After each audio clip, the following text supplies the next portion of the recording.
नमस्कार, मैं हूं आपके साथ प्रीति और आप देख रहे हैं बिहार न्यूज। सहरसा जिले के सोनबरसा प्रखंड क्षेत्र के मंगवार पंचायत में आम नागरिकों एवं युवाओं का गुस्सा टूटी सड़क को लेकर फूट पड़ा। टूटी हुई सड़क को लेकर लोगों ने प्रिंस कुमार सिंह के नेतृत्व में अपने अपने माथे पर काली पट्टी लगाकर विरोध जताया।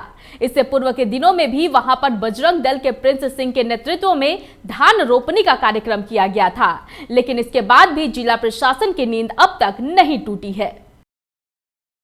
हम लोगों ने सहरसा प्रशासन के खिलाफ और जिला कंस्ट्रक्शन डिपार्टमेंट आरसीडी के खिलाफ काला पट्टी दिखा के विरोध किया। आपको पता होगा कि पिछले कुछ दिनों से हम लोग लगातार यहाँ पर आंदोलन कर रहे हैं और हमारे जो प्रखंड विकास पदाधिकारी हैं उनको ज्ञापन भी दिए हैं कि मांग पत्र भी अपना सौंपा है कि यहाँ पर पानी की 3 फुट पानी जमा हुआ है और यहाँ पर रोज न कुछ दुर्घटना यहाँ पर होती रहती है। तो मैं सहरसा प्रशासन से सिर्फ इतना मांग करता हूँ आप जल्द से जल्द यहाँ पे पक्की सड़क का निर्माण कर दें और हम लोग को यहाँ के मुसीबत से छुटकारा दिलाएं। मुंगेर जिले के सदर प्रखंड कार्यालय के समीप भ्रष्टाचार के खिलाफ एनसीपी नेताओं ने हल्ला बोल किया। एनसीपी नेता संजय केसरी ने मीडिया को बताया कि सदर सीओ दिव्यराज गणेश मुरारी प्रसाद जैसे अपने दलालों और भ्रष्ट कर्मचारियों की मदद से न सिर्फ सीलिंग की जमीन की खरीद बिक्री को बढ़ावा दे रहे हैं, बल्कि इसमें अधिकांश का गैर कानूनी तरीके से मोटेशन भी कर चुके हैं। उन्होंने कहा कि सबूत के साथ उन्होंने डीएम के समक्ष भी इसे रखा है, बावजूद डीएम इस पर संज्ञान नहीं ले रहे हैं। इस्लामपुर नगर पंचायत में सैरात बंदोबस्ती के लिए जून माह की 18 और 19 तारीख निर्धारित की गई थी। इन दोनों तारीखों में कोई भी संवेदक सैरात लेने नहीं आया। इसी बीच बगैर किसी विज्ञापन के गुपचुप तरीके से 20 जून को ही महज 45 लाख रुपए में सैरात की बंदोबस्ती कर दी गई, जबकि इससे पहले के वित्तीय वर्ष में सैरात की बंदोबस्ती 79 लाख रुपए और उससे पहले 68 लाख रुपए में हुई थी। पुराने ठेकेदार राकेश कुमार नगर पंचायत के अधिकारियों द्वारा लिए गए निर्णय पर आपत्ति जताते हुए नगर एवं आवास विभाग में शिकायत दर्ज किया गया है। ठेकेदार राकेश की शिकायत पर विशेष सचिव द्वारा नालंदा के डीएम को जांच सौंपा गया है। के द्वारा जो टेंडर की गई वो पूरे इस्लामपुर ग्रामीण जनता का कोई सूचना और कोई मालूम नहीं है कि इस्लामपुर नगर पंचायत में टेंडर किया जा रहा है। लॉकडाउन के चलते कुछ लोग मने घर से कम निकलते हैं, लेकिन हम लोग जैसे आदमी जनप्रतिनिधि आदमी को भी मालूम नहीं है कि नगर पंचायत से इस्लामपुर में टेंडर किया जा रहा है। कितना का होना था, कितना का हुआ है? टेंडर अगले वर्ष जो टेंडर हुई थी 72 लाख में, और इस बार विशेष अपने आदमी को बिना टेंडर निकाले हुए 45 लाख में टेंडर दे दी गई है। यह सरकार का राजस्व में बहुत बड़े पैमाने पर घपला है नगर पंचायत के द्वारा। इसके लिए विज्ञापन नहीं निकाला गया था? नहीं, इसके लिए विज्ञापन नहीं निकाला गया। नहीं, जो भी कार्रवाई यहाँ से की गई राजस्व हित में कोरोना महामारी को देखते हुए उस सारी पूरी प्रक्रिया को विभाग अपना नगर विकास विभाग विशेष सचिव महोदय के पास अनुमोदन के लिए 22/6 को ही भेज दिया गया और उसकी प्रति अनुमंडल पदाधिकारी अपर समाहर्ता नंदा महोदय और समाहर्ता महोदय नंदा को भी भेज दिया गया 22 तारीख को ही। तो सर, पूर्व संवेदक का जो आरोप है उस पर क्या कहें? कह रहे हैं कि टेंडर व्यक्ति विशेष को दिया गया बिना कोई सूचना के। पूर्व संवेदक की सूचना तो पेपर में प्रकाशन है, व्यक्तिगत तो सूचना हम लोग देते नहीं है। तो पेपर में प्रकाशन है सर, जो 18-19 को है, 20 को टेंडर देना क्या होता है? हाँ, 20 को इसलिए हुआ कि अगला आदमी जो भाग लिया 3 डाक बक्ता, उसने कहा कि हम दो सैरात छोड़कर लेंगे। अच्छा, तो इसका निर्णय तो सशक्त स्थायी समिति ही करेगी ना। क्या इसके लिए आप मीटिंग किए थे? इसके लिए हाँ, इसके लिए स्टैंडिंग कमेटी की मीटिंग हुई बाज़ाब्ता। वो कितनी तारीख को हुई? 20 तारीख को। और 20 को ही टेंडर दिया गया? 20 तारीख को 1 बजे टेंडर। कितने लाख का टेंडर हुआ सर इस बार? ये 45 लाख रुपए का हुआ। अब पूर्व में कितना हुआ था? पूर्व में तो 71,54,000 में हुआ था टेंडर में।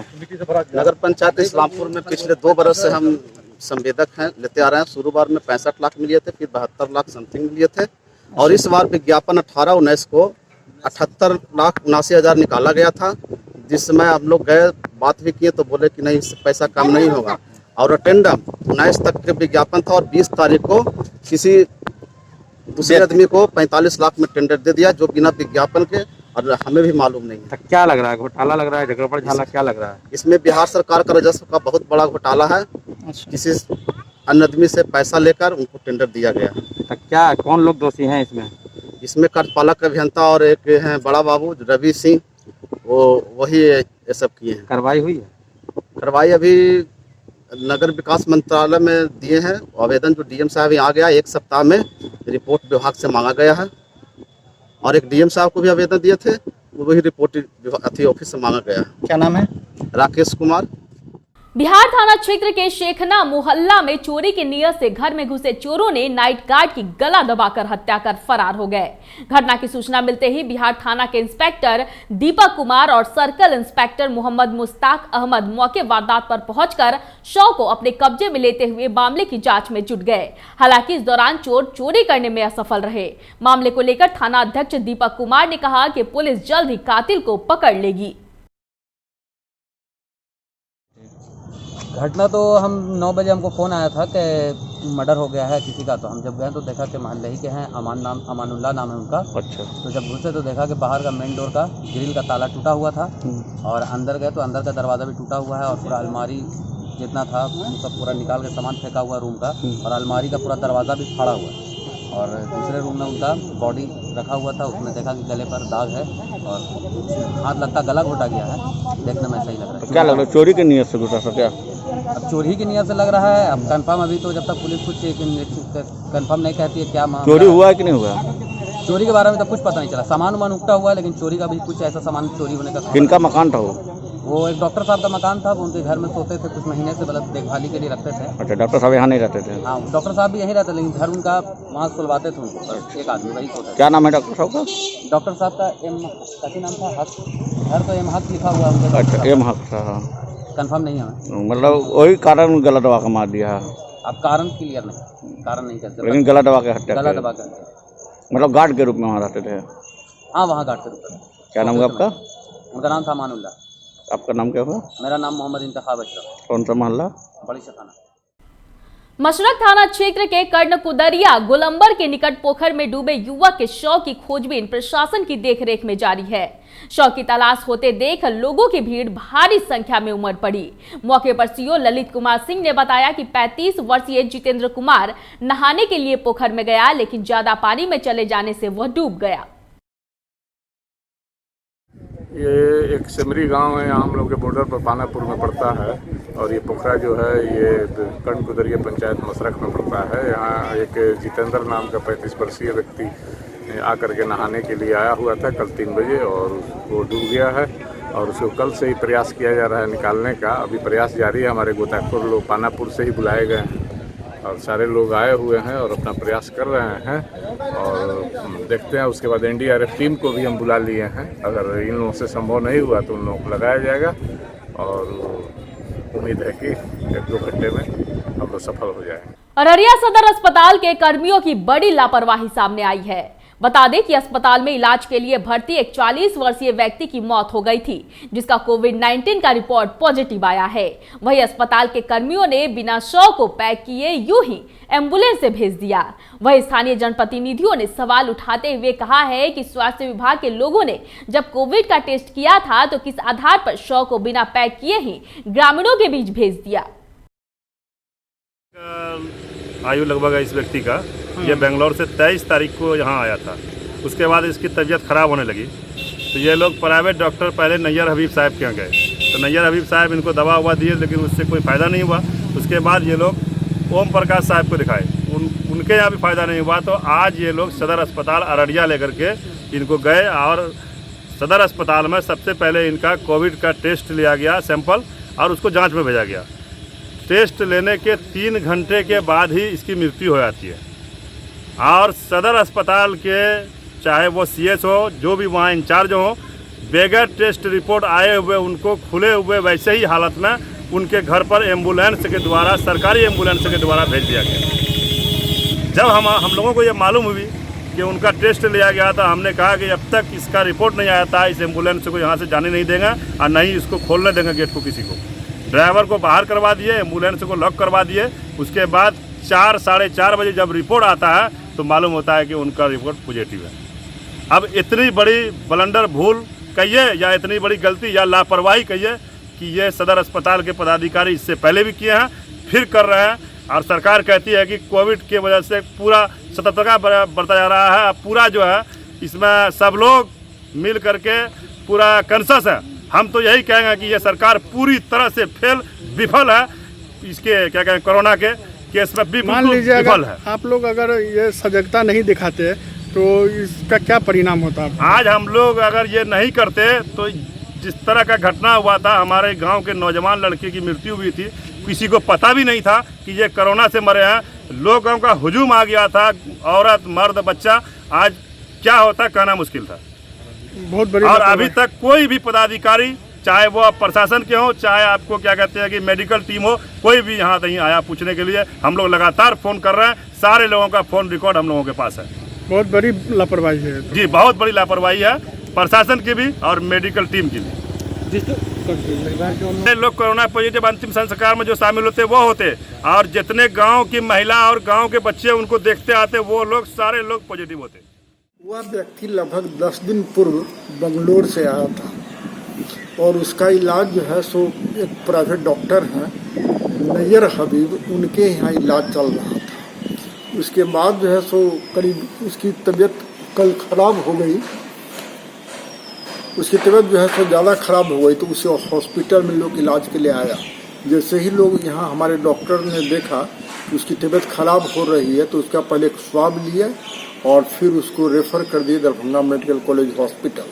लेकिन वो ले नहीं गया और लगभग 1 घंटे 1.5 घंटे के बीच में ही उसकी मृत्यु हो गई। फिर जब हम लोग का स्वाब का रिपोर्ट आया तो देखे कि पॉजिटिव है। फिर उसके डेड बॉडी को हम लोग बढ़िया से लपेट दिए पॉलीथीन में, प्लास्टिक में, और उसके जो है सो घर भिजवा दिए। अब इसमें प्रॉब्लम क्या है कि उस व्यक्ति को शुरू में ही आकर के कोरोना का जांच करवा लेना चाहिए था, क्योंकि बाहर से आया था। माने अभी है, पहले जब एक आदमी बाहर से आया था तो सभी का हम लोग ट्रैक किए हैं, सभी के घर घर जा कर के उसको कोई सिम्टम है कि नहीं ये सब देखे हैं। दूसरे राज्य से चाहे बंगलोर, सब तो हाई रिस्क वाला एरिया में आता है, और वो बंगलोर से आया है और किसी को सूचित नहीं किया। दूसरे डॉक्टर साहब को भी जो है ताजुब है, डॉक्टर साहब भी MD हैं जनरल मेडिसिन में, उनको भी कम से कम, जब उनको तो पता था, वो तो मरीज बोला ही होगा कि हम बंगलोर से आए हैं, और तब उन्होंने जो है सो कोरोना का जांच नहीं करवाया। और जब काफ़ी सीरियस हो गया है मरीज तब वो हॉस्पिटल में भेज दिए। मैंने या इलाज के लिए स्वयं आया, या तो डॉक्टर साहब भेजे होंगे, चाहे वो मरीज स्वयं इलाज के लिए आया। तब यही सब है कि जो देखिए अवेयरनेस लोगों में नहीं है कि जो है सो बाहर के राज्य से आने वाले पर प्रथम है कि हम लोग उसको होम क्वारंटाइन करते हैं। कोरोना वायरस संक्रमण को देखते हुए मसौढ़ी एसडीएम संजय कुमार के नेतृत्व में मसौढ़ी में बिना मास्क पहने हुए लोगों पर कार्रवाई की गई। बता दें कि मसौढ़ी एसडीएम संजय कुमार को लगातार यह शिकायत मिल रही थी कि टेम्पो चालक, दुकानदार और मोटरसाइकिल चालक बगैर मास्क लगाए बेखौफ होकर चल रहे हैं। इसी क्रम में एसडीएम संजय कुमार, प्रखंड विकास पदाधिकारी पंकज कुमार और नगर परिषद के प्रशासक कुणाल ने बड़ी कार्रवाई करते हुए कई मोटरसाइकिल और टेम्पो को जब्त कर लिया। वहीं इसी के साथ ही 3 दुकानों को भी सील किया गया है। जब बिहार न्यूज के संवाददाता अजय ने एसडीएम से पूछा कि क्या छापेमारी लगातार जारी रहेगी, तो उन्होंने कहा कि छापेमारी लगातार जारी रहेगी और इसके लिए एक टीम भी बाकायदा तैयार कर दी गई है। प्रशासक है, जिम्मेदारी तो सर आपकी ही बनती है, क्योंकि ये पूरा मसौढ़ी जो है नगर परिषद के अधीन में ही है। तो खासकर जो दुकानदार हैं या रोड पर जो चल रहे हैं वाहन हैं, चाहे टेम्पो हो या मोटरसाइकिल हो, तो लगातार ये लोग जो है मतलब क्या कहा जाए कि सरकारी नियमों की धज्जियां उड़ा रहे हैं। तो फिर क्या करेंगे आप? बिल्कुल ही कोरोना संक्रमण से बचाव के लिए सरकार के जो निर्देश हैं वो निर्देश का पालन हर किसी को करने के लिए हम लोग जागरूक भी कर रहे हैं। अगर वह फिर भी वो निर्देश का उल्लंघन करते हैं तो सरकार के प्रावधान के अनुकूल में उनको प्रॉपर तरीके से फाइन का भी प्रावधान किया गया है। लेकिन यह सारी चीज़ें उन्हीं के हक में यह कवायद की जा रही है। अगर कोई बाइकर्स हो या वाहन चालक हो या दुकानदार हो या आम जनता, अगर वो वायलेट करेंगे तो वो खुद संक्रमण के खतरे में आ जाएंगे। तो इसी संक्रमण से बचाव के लिए पूरी टीम हमारी जो है, नगर परिषद की पूरी टीम, प्रखंड प्रशासन की टीम और मंडल प्रशासन की टीम समय समय पर हर चौक चौराहे पर, सारे कम्प्लेक्स में, मार्केट में, बस स्टैंड पे या अभियान चला करके लोगों को जागरूक भी कर रहे हैं और उनको नियम को पालन करने के लिए हिदायत भी दे रहे हैं। अगर वह नियम का उल्लंघन करते हैं प्रॉपर फाइन की राशि भी वसूल की जाएगी और जो भी 3 दिन के लिए दुकान को बंद रखने का प्रावधान है, बाइकर्स को या वाहन को 3 दिन तक थाने में बंद रखने का प्रावधान है, उसका अनुपालन किया जाएगा। लेकिन यह देखा जा रहा है कि जैसे ही अभियान चलता है लोग उसका पालन तो करते हैं लेकिन उसके बाद फिर अपना नियम को उल्लंघन करना शुरू कर देते हैं। लेकिन यह मुझे आम जनता से यह अपील है कि उनके हक में, उनके परिवार के हक में कोरोना संक्रमण से बचाव के लिए मास्क पहनना आज की तारीख में बिल्कुल ही अनिवार्य है। क्योंकि अगर एक व्यक्ति का संक्रमण होता है तो उससे पूरे परिवार और समाज का संक्रमण होने का डर है। इसलिए हम इस मीडिया के माध्यम से भी हम अपील करना चाहते हैं कि सारे भाई बंधु मास्क पहनकर ही बाजार आएँ और अपना सारा जो भी अनिवार्य काम है उसको निष्पादन करें। एसडीएम की टीम जिसमें आप भी हैं, मास्क और सैनिटाइजर का निरीक्षण किया जा रहा है, खासकर कपड़ा दुकानदारों के यहाँ। क्या मामला है? देखिए, नया अभी सरकार का जो नया गाइडलाइन है उसके आलोक में सभी लोगों को मास्क लगाना बिल्कुल अनिवार्य कर दिया गया है। पूर्व में भी अनिवार्य था पर किसी तरह का दंड का उसमें प्रावधान नहीं था, लेकिन सरकार ने अब इसमें दंड का प्रावधान कर दिया है। अगर कोई भी दुकानदार बिना मास्क के और सोशल डिस्टेंसिंग मेंटेन करते हुए अगर वो अपना दुकान खोलकर अपनी व्यवसाय को करते हुए पाए जाएंगे तो इस स्थिति में उनका 3 दिन तक उनके दुकान को सील करने का प्रावधान है। कोई भी मोटरसाइकिल चालक बिना मास्क के अगर सड़क पे दिखते हैं तो उनकी गाड़ी को 3 दिनों तक सीज किया जाएगा। उसके साथ ही अगर कोई भी व्यक्ति पर्सनली वो अगर बिना मास्क के घूमता है तो फिर उन पर भी 50 रुपये का दंड अधिरोपित करने का प्रावधान आया है।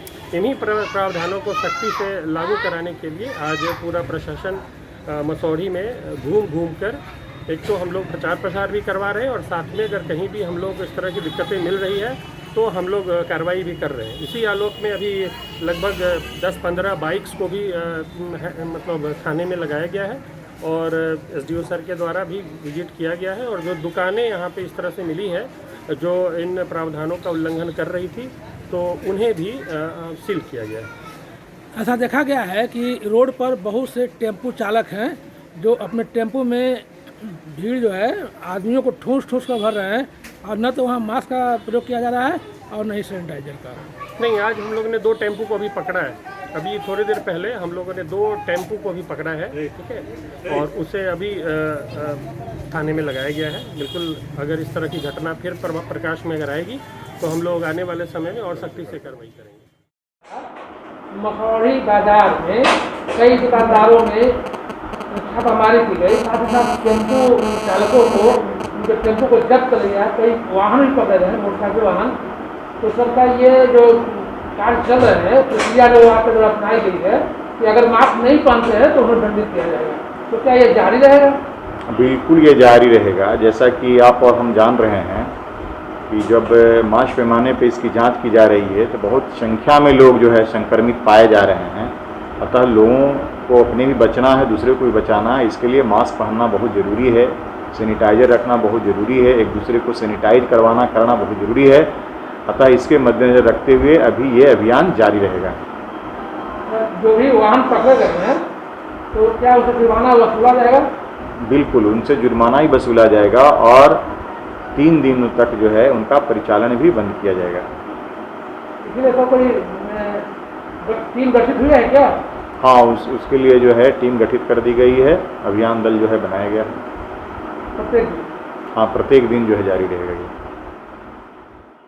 सहरसा जिले के नौहट्टा स्थित दुर्गा मंदिर परिसर में पीपुल्स पावर कार्यकर्ताओं का विधानसभा स्तरीय 1 दिवसीय बैठक का आयोजन किया गया। आयोजित बैठक में आगामी विधानसभा चुनाव पर कार्यकर्ताओं के द्वारा विस्तृत चर्चा की गई। वही कार्यक्रम को संबोधित करते हुए पूर्व बीडीओ गौतम कृष्ण ने कहा कि जीत हार कोई मायने नहीं रखता। उन्होंने कहा कि पीपुल्स पावर के कार्यकर्ताओं ने आगामी विधानसभा चुनाव की तैयारी युद्ध स्तर पर शुरू कर दी है। बिल्कुल, मैं राजद से अपनी उम्मीदवारी का मजबूत दावा पेश किया हूं और उस मजबूती का आधार ये कार्यकर्ता है जिनको आप पीछे से देख सकते हैं। ये कार्यकर्ता जो हैं ये इनके आशीर्वाद की बदौलत मजबूत दावा पेश किया है, क्योंकि मैंने पिछले विधानसभा भी चुनाव लड़ा था और 20,000 वोट का जो आशीर्वाद मिला था, तो एक मेरा आधार वो है। पिछला विधानसभा चुनाव लड़ा था, उसमें मजबूती के साथ खड़ा रहा था और विपरीत परिस्थितियों में भी 20,000 का आशीर्वाद मिला था। और इस बार बहुत मजबूती के साथ पीपुल्स पावर के स्वैच्छिक संगठन बैनर के तले एक युवाओं का जो सहयोग और समर्थन मिल रहा है वह अपने आप में ऐतिहासिक है और परिवर्तन के मूड में है, क्योंकि महिषी विधानसभा परिवर्तन चाहती है और इस परिवर्तन में हम अपना समर्थन लेने के लिए आदरणीय प्रतिपक्ष नेता श्री तेजस्वी यादव जी से भी मिले हैं। उनका बहुत बेहतर समर्थन और सहयोग मिलने का आश्वासन मिला है। पार्टी का उम्मीदवार बनाए जाने की मुझे पूरे भरोसा है। तो मैं चाहूँगा कि राजद अपने प्रत्याशी के रूप में मुझे अवसर दे। मैं उस पार्टी के प्रति यही अपनी भावना व्यक्त करूंगा कि हमें एक बार मौका दे महिषी विधानसभा के। और सर जी, आप अगर मेरे पंपलेट को देखे होंगे तो मैंने इसमें भी एक मुद्दे बनाए हैं कि रोड तो बहुत खराब स्थिति है। रोड ही नहीं, कई ऐसे मुद्दे हैं जिन मुद्दों पे विस्तार से चर्चा की जा सकती है कि महिषी विधानसभा बिहार के सबसे पिछड़े हुए इलाके में से है और बहुत उपेक्षित है। कोसी बांध यहाँ है और कोसी बांध के अंदर जो 15 पंचायत है वहाँ तो जनजीवन जीने की समस्या है। सड़क, बिजली, अस्पताल, शिक्षा सारे कुछ चौपट है। अगर आप वहां जाकर के देखेंगे तो आज़ादी से पूर्व वाली स्थिति आपको आज भी नजर आएगी, जहां एक दवा की टिकिया के लिए जान जाती है और शिक्षा, स्वास्थ्य, अन्य चीज़ों पे तो कोई बात ही नहीं है। सड़क पे जहां तक आपने बात रखा, ये सड़क तो वहां आपको देखने को ही नहीं मिलेगा बांध के अंदर की 14-15 पंचायतों में। और बाहर की बात करें तो यहाँ कई मुद्दे हैं। इन मुद्दों का अगर मैं आपके पास जिक्र करूँ तो कोसी बांध का जो सीपेज वाला पानी है, उस सीपेज के पानी से बहुत ज़्यादा परेशानी है बाहर के लोगों का। नौहट्टा प्रखंड के अंतर्गत चंद्रायन रेफरल हॉस्पिटल आज 20 साल से बंद पड़ा हुआ है। जो बड़ा हॉस्पिटल होने का संभावना था वो बंद है। कांदाहा सूर्य मंदिर जो विश्व का सबसे पुराना है आज उपेक्षित पड़ा हुआ है। पर्यटन बीते 5 दिनों पहले मसौढ़ी एसडीएम संजय कुमार ने मसौढ़ी में कोरोना वायरस संक्रमण के खिलाफ मसौढ़ी के लोगों के बीच जागरूकता अभियान चलाया और साथ ही 2000 से अधिक मास्क का वितरण भी किया था। इस दौरान उन्होंने लोगों को मास्क पहनने की सलाह देते हुए सामाजिक दूरी बनाने की भी अपील की थी। बावजूद मसौढ़ी के सब्जी मंडी में लोग बेखौफ होकर बिना मास्क लगाए सब्जी की खरीदारी कर रहे हैं। साथ ही सोशल डिस्टेंसिंग की खुलेआम धज्जियां भी उड़ाई जा रही है। आपको ये भी बता दें कि इसी मसौढ़ी बाजार में कोरोना संक्रमण से 2 लोगों की मौत भी हो चुकी है। जनाधिकार पार्टी की बैठक मसौढ़ी पार्टी कार्यालय में हुई। बैठक में संगठन का विस्तार और आगामी विधानसभा चुनाव की चर्चा की गई। इसके साथ ही कई लोगों को जनाधिकार पार्टी की सदस्यता भी दिलाई गई। बैठक में जाप नेता सह अधिवक्ता महेंद्र सिंह अशोक, विशाल केसरी सहित सैकड़ों कार्यकर्ता मौजूद रहे।